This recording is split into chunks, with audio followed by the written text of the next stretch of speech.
Il n'y a probablement aucun endroit plus inhospitalier dans ce système solaire que notre planète voisine Vénus.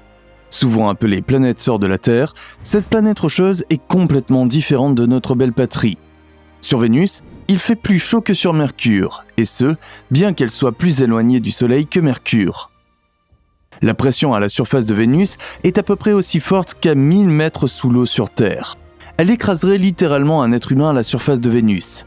Mais ces conditions ne sont pas seulement mortelles pour les organismes, les équipements techniques tombent également en panne très rapidement sur Vénus. Visiter la surface de Vénus avec une sonde a longtemps été considéré comme impossible. Pourtant, cette prouesse technique a été réalisée. Grâce aux sondes Venera, l'homme a récemment pu voir pour la première fois de ses propres yeux la surface de Vénus, d'une beauté étrange.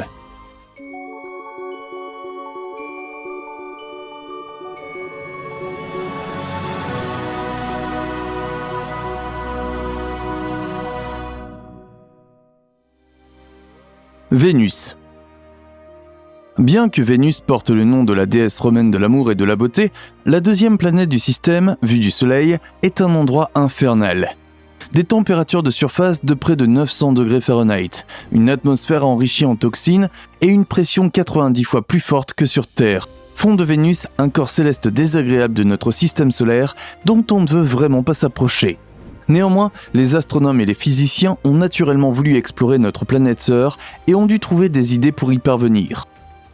Les exigences en matière de technologie, et notamment de systèmes de caméras, ont constitué un défi de taille pour les ingénieurs et les concepteurs. En fin de compte, personne ne savait si une technologie terrestre serait capable de résister aux conditions extrêmes de la surface de Vénus, même pendant quelques minutes. Mais un autre obstacle se dressait sur la route de l'exploration vénusienne. Vénus s'enveloppe d'un épais manteau de nuages toute l'année. Jamais auparavant les chercheurs ou les astronomes n'avaient pu voir la surface de Vénus avec un télescope. Personne ne pouvait savoir si une sonde volant vers la surface pourrait même fournir des images nettes ou si la brume toxique de Vénus atteindrait la surface. Un autre défi était la vitesse de rotation et la direction orbitale inhabituelle de Vénus. La belle Vénus tourne autour de son propre axe aussi lentement qu'aucune autre planète proche du Soleil. Un jour de Vénus dure 243 jours terrestres et est donc plus long qu'une année de Vénus. Vénus fait son tour du Soleil en seulement 225 jours. Ce n'est pas la fin des particularités de Vénus. Elle se déplace également autour du Soleil dans le sens inverse. Les seules autres planètes ayant une telle rotation rétrograde sont Uranus et Pluton. Vous vous demandez peut-être comment les astronomes terrestres ont eu l'idée de donner à cet étrange corps céleste, brûlant et toxique, le nom de la déesse de la beauté et de l'amour. L'explication est en fait assez simple.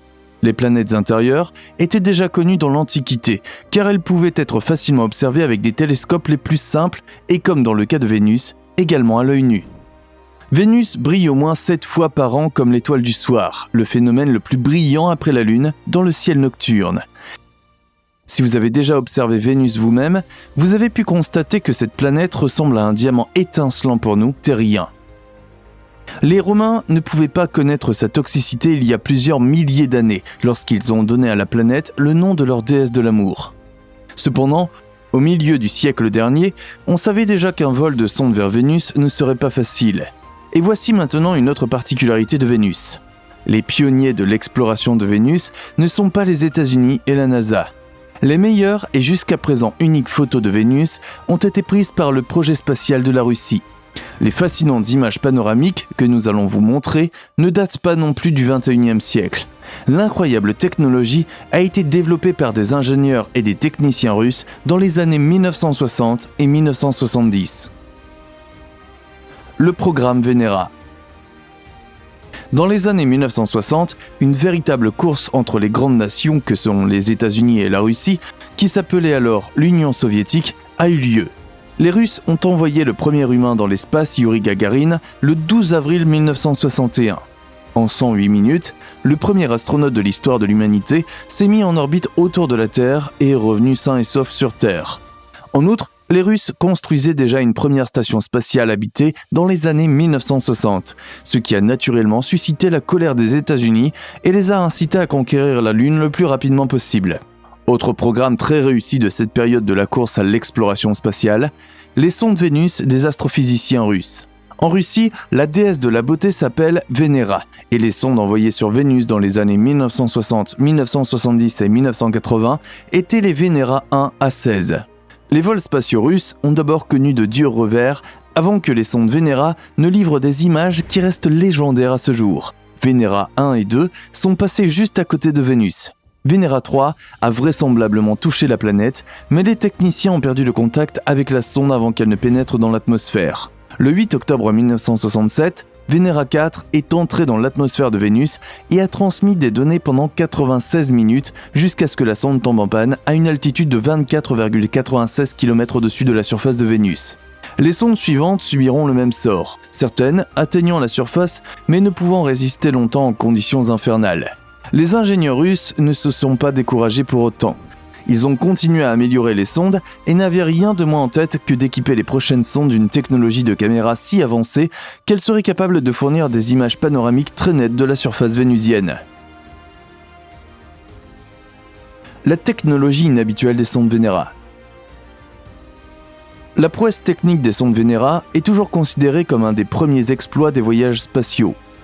Les techniciens ont réussi à construire des boucliers et des boîtiers capables de résister à des températures allant jusqu'à 900 degrés Fahrenheit sur Vénus pendant au moins quelques minutes, voire une heure.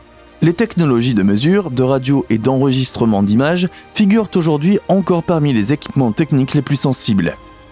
Le fait de loger ces appareils dans une sonde de manière que ni la chaleur, ni les vapeurs toxiques, ni l'énorme pression ne les détruisent immédiatement a été un autre coup de maître. Pour ce faire, les ingénieurs russes ont placé un téléobjectif à l'intérieur de l'atterrisseur qui était constitué en grande partie de matériaux isolants et de chambres d'égalisation de la pression. Seul un hublot, pour ainsi dire, émergeait de cet épais emballage. Grâce à la technique des miroirs, la lumière de la surface était renvoyée par un périscope, qui la transmettait ensuite à la caméra placée à l'abri à l'intérieur de la sonde. À cela s'est ajouté le système de caméra panoramique, qui n'existe plus aujourd'hui, mais qui a fait sensation dans les années 1970. Bien que les espoirs soient grands, aucun des ingénieurs ne sait si la première sonde équipée de cette technologie pourra même atteindre Vénus et la photographier avec succès. Lorsque Vénéra 9 est lancé le 8 juin 1975, une autre sonde d'$1 milliard s'envole dans l'espace avec issue incertaine. Le 20 octobre 1975, la sonde pénètre avec succès dans l'atmosphère de Vénus. L'excitation était plus grande au centre de contrôle. Vénéra 9 a transmis des données pendant 53 minutes jusqu'à ce qu'elle atterrisse en douceur à la surface et mette en marche ses systèmes de caméra. Malheureusement, un seul des miroirs s'est découvert et au lieu d'une image panoramique à 360 degrés, seules des images à 180 degrés ont été obtenues. Mais ces images étaient tout de même les toutes premières images que l'homme ait pu voir de la surface de Vénus. On peut voir principalement des roches aplaties et des structures de sol, ce qui indique un volcanisme. Seulement 5 jours plus tard, le 25 octobre, Vénéra 10 a atteint la surface de Vénus bouillante et malheureusement, le problème du second miroir s'est répété avec cette sonde. Encore une fois, seule une image à 180 degrés a été obtenue. Les éléments d'aspect technique sur l'image appartiennent à la sonde elle-même. Sinon, ces images d'une autre région de Vénus ont donné une vision similaire aux premières images de Vénéra 9. Des plaines infinies avec des roches d'apparence plate et poreuse et des traces de volcanisme. Vénéra 11 et Vénéra 12 ont été les premières à être équipées de caméras couleur. Cependant, la technologie a échoué lors de l'impact avec Vénus, et les deux sondes n'ont à nouveau fourni que des données, mais pas de photographies en 1978. Entre-temps, les ingénieurs russes ont continué à travailler sur la technologie des caméras. À l'automne 1981, Vénéra 13 et 14 sont prêtes à être lancées, et au printemps 1982, les deux sondes se posent avec succès sur Vénus. Le 1er mars 1982, l'Union soviétique de l'époque a de nouveau marqué l'histoire de l'espace lorsque Vénéra 13 a déployé avec succès ses miroirs et transmis à la Terre ses images panoramiques sans précédent de la surface de notre planète sœur. Pendant 127 minutes, le projet réussit à fournir des images d'une grande netteté et les premières vues panoramiques de Vénus en couleur. Les images ont à nouveau montré un paysage bizarrement plat avec des roches meubles. Pas d'eau, pratiquement aucune variation de l'environnement, un ciel jaune et un monde vert-brun, qui semble d'un côté très étrange et de l'autre étrangement familier. À part le ciel jaune, Il y a sûrement des paysages similaires sur Terre. L'ensemble de Vénus est uniformément recouvert de terre inculte, ce qui choque et fascine à la fois. Le mystérieux destin de Vénus. Vénus est une planète très semblable à la Terre par sa taille et sa masse volumique. Au cours de ce siècle, les chercheurs ont découvert que Vénus était très probablement une planète aquatique.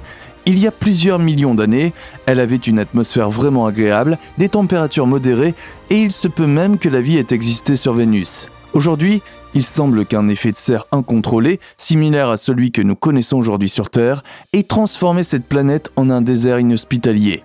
Pas plus tard qu'en 2020, des chercheurs utilisant un télescope ont trouvé des traces de composés organiques dans l'atmosphère de Vénus.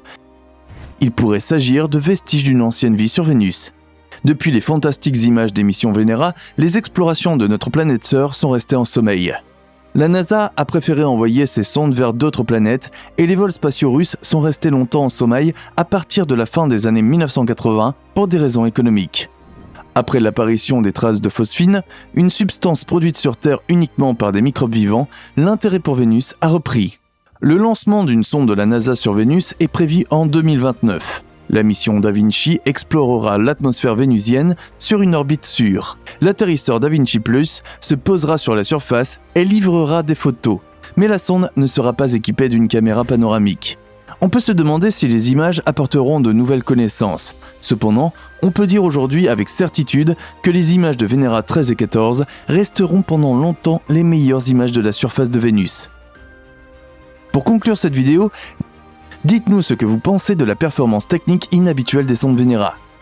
Pensez-vous que l'exploration de nos planètes voisines est importante? Et partagez-vous l'avis des scientifiques selon lequel les données de mesure des planètes lointaines peuvent nous fournir des indices significatifs pour notre propre destin sur Terre. Nous vous invitons à nous faire part de votre opinion sur le sujet et de vos contributions dans les commentaires.